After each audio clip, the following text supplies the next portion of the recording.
आयुर्वेद सरस्वती भाग 116 रसायन चिकित्सा। अच्छा, क्षीरोक्ताभ्यास रसायनानां वैद्य दिलीप गाडगे बोले।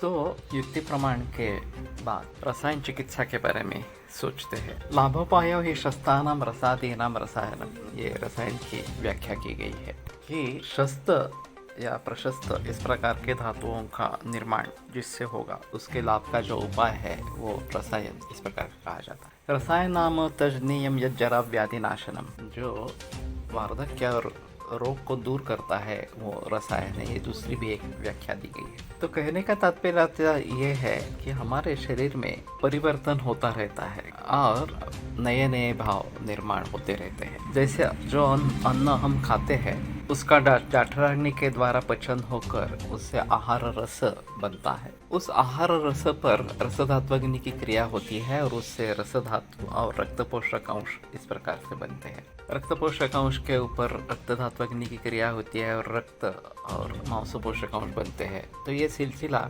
ओज तक चलता रहता है। जब ओज निर्माण हो जाता है जो सभी धातुओं का सार इस प्रकार का कहा जाता है।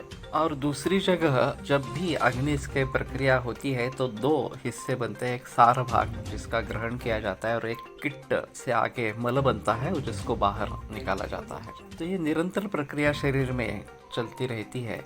और अगर प्रशस्त धातु इस प्रकार से निर्माण हो जाए तो स्वास्थ्य अच्छी तरह से रहता है और दीर्घायुष्य भी प्राप्त इस प्रकार का होता है। दीर्घमायु स्मृति मेधाम आरोग्यम तरुणम वयः, रसायन की फलश्रुति बताई गई है कि दीर्घायुष्य स्मृति मेधा आरोग्य तारुण्य इस प्रकार का प्राप्त होता है। च्यवनप्राश के बारे में बताया जाता है कि यम प्राश च्यवनो मुनि जरा जर्जरितोप्यासीन नारी नयन नंदन। इसको खाने के बाद च्यवन ऋषि जो है वो जरा जर्जरित थे, वार्धक्य से पीड़ित इस प्रकार से थे, फिर भी वो इतने युवा बन गए कि नारी नयन नंदन हो गए कि स्त्रियों के नयनों को आनंद देने वाले इस प्रकार के बन गए। तो कहने का तात्पर्य अर्थ ये है कि अगर पचन की प्रक्रिया उससे धातुओं के निर्माण की प्रक्रिया भलीभांति होती है, अच्छी होती है, तो प्रशस्त धातु बनेंगे और फिर रसायन के जो फल है वो हमें प्राप्त इस प्रकार के होंगे। और इसलिए रसायन चिकित्सा एक अच्छी चिकित्सा मानी गई है, श्रेष्ठ चिकित्सा मानी गई है।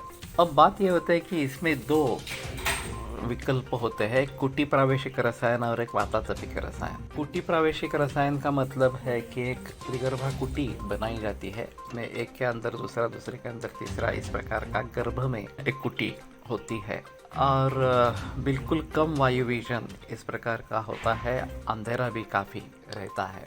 और जैसे एक गर्भ जब निर्माण होता है वो माता की गोद में पलता है और वहाँ तो सब अंधकार इस प्रकार का है। जब वो बाहर निकलता है 9 महीने के बाद तब वो एक्सपोज हो जाता है बाह्य वातावरण को इस प्रकार। उसी प्रकार से मानो कि हमारे शरीर में एक पूरी प्रक्रिया इस प्रकार से करनी है कि पुराने जो धातु है उनको बदल कर नए प्रशस्त धातु इस प्रकार के निर्माण करने, उसको कुटी प्रावेशिक रसायन ये बताया गया है। फिलहाल इसके कुछ प्रयोग हुए थे, मदन मोहन मालवीय जी ने और यहाँ ठाणे के यहाँ वेलणकर जी ने ये प्रयोग करवाया था।